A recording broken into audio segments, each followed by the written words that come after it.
यह कहानी है दो मित्रों का। गर्मी का मौसम और गांव में हर कोई एक ही चर्चा कर रहा था। जंगल के दूसरी ओर इस साल का सबसे बड़ा मेला, लेकिन इस मेले से जुड़ी एक खौफनाक कहानी भी थी। कुछ लोगों का कहना था कि जो रात के समय मेले से लौटते हैं वे कभी सुरक्षित वापस नहीं आते। कमल, ये सब अफवाहें हैं, केशव ने अपनी चिरपरिचित मस्ती भरी आवाज में कहा। अगर हम डरने लगे तो जिंदगी भर कुछ मजेदार नहीं कर पाएंगे। कमल, जो स्वभाव से सतर्क था, फिर भी अपने दोस्त के कहने पर मेले जाने को तैयार हो गया। ठीक है केशव, पर इस बार हमें सावधान रहना होगा। जंगल में रात को अजीब चीजें होती हैं।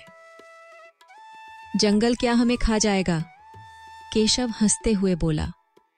लेकिन इस बार कमल की आंखों में एक अजीब सी बेचैनी थी। सुबह का समय, दोनों दोस्तों ने अपने बैग तैयार किए और मेला देखने निकल पड़े। जंगल का रास्ता पहले तो शांत और सुंदर लग रहा था, लेकिन जैसे जैसे वे अंदर बढ़ते गए, पेड़ों की शाखाएं और पत्तियां एक डरावना जाल सा बनाती गईं। यहाँ की हवा भी अजीब लग रही है, कमल ने धीरे से कहा। अरे कमल, तुम हमेशा डरते रहते हो। मजे के लिए आए हो तो थोड़ा खुलकर जियो, केशव ने जवाब दिया। रास्ते में उन्हें एक पुराना टूटता हुआ मील का पत्थर दिखा।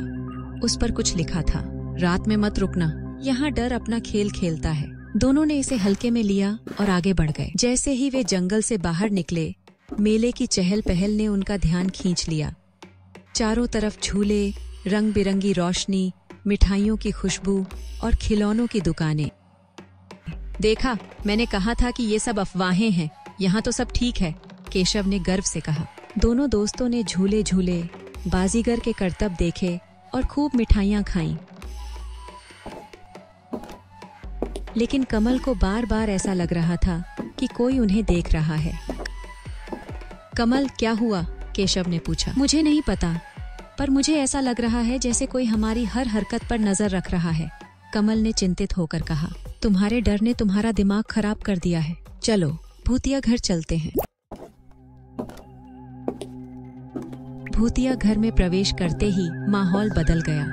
चारों तरफ अंधेरा, डरावनी आवाजें और अचानक प्रकट होती आकृतियां।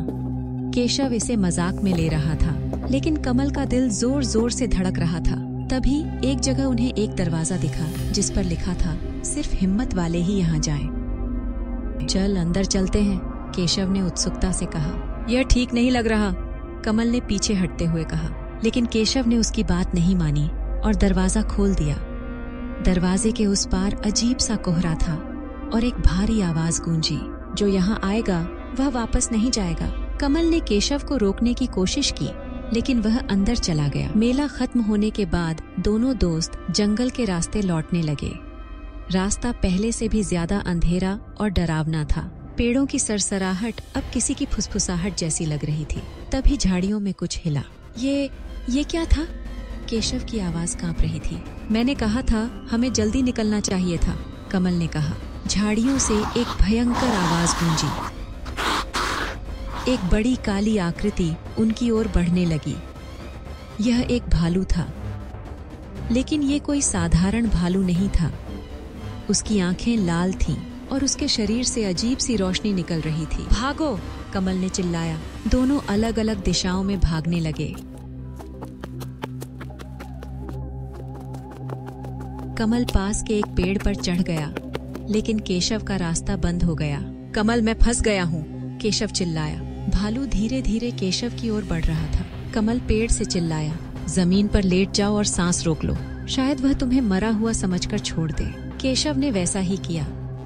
भालू उसके पास पहुंचा और उसे सूंघने लगा। भालू कुछ देर तक केशव को सूंघता रहा और फिर अजीब तरीके से झाड़ियों में गायब हो गया। केशव ने राहत की सांस ली और कमल पेड़ से नीचे उतरा। क्या वो भालू सचमुच था या कुछ और? केशव ने कहा। कमल ने जवाब दिया, मुझे नहीं पता, लेकिन कुछ सही नहीं है। हमें तुरंत यहाँ से निकलना होगा।